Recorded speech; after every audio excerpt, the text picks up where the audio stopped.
কিভাবে যেইটুকু কথাতে মানুষটাকে অপমান করতে পারবে সেইটুকু কথা ধরেছে। আমি বললাম যে মানুষের পেশাব ভয়াবহ, আপনারা মানুষের পেশাব থেকে সাবধান থাকুন। আহলে হক মিডিয়া, আহলে হক জাতির সামনে তুমি দেখাচ্ছ বিচার একদিন হবেই। কোনদিন রূপক কথা বলি না। তোমার তো কেসা কাহিনী না চললে তোমার দিন চলে না। তুমি মানুষের মিথ্যা, মানুষের উপর অপবাদ না লাগে তোমার দিন চলে না। তোমার কিসের আহলে হক মিডিয়া? তোমার এই নামটাই প্রতারণা। তোমার লজ্জা করা উচিত। তোমার একদিন বিচার, একদিন তোমার বিচার হবেই।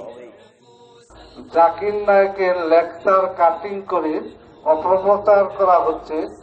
আহলে হক মিডিয়ার মাধ্যমে এ সম্পর্কে জানতে চাই।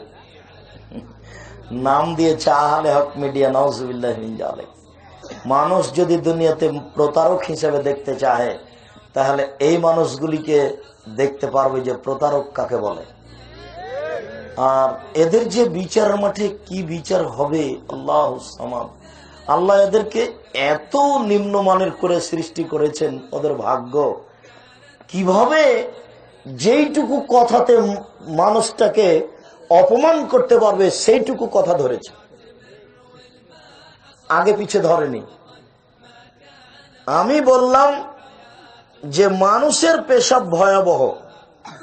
মানুষের পেশাব এক ফোঁটা, অর্ধ ফোঁটা একটু যদি গায়ে কাপড়ে ছিটে পড়ে যায় তাহলে আর সালাত হবে না। আপনারা মানুষের পেশাব থেকে সাবধান থাকুন। গাভীর পেশাব এমন নয়, এক বালতি পেশাবে যদি কাপড় ভিজিয়ে সালাত আদায় করেন তবুও হবে, কেননা গাভীর পেশাব হারাম নয়। মানুষের পেশাব থেকে সাবধান থাকুন। ওই কথাটুকু রেখেছে, বাগে আগে পিছে রাখেনি। তাই বলেন এ কত বড় প্রতারক। আহলে হক মিডিয়া, আহলে হক জাতির সামনে তুমি দেখাচ্ছ বিচার একদিন হবেই। সেই দিন তোমার প্রতারণা ধরা পড়বে।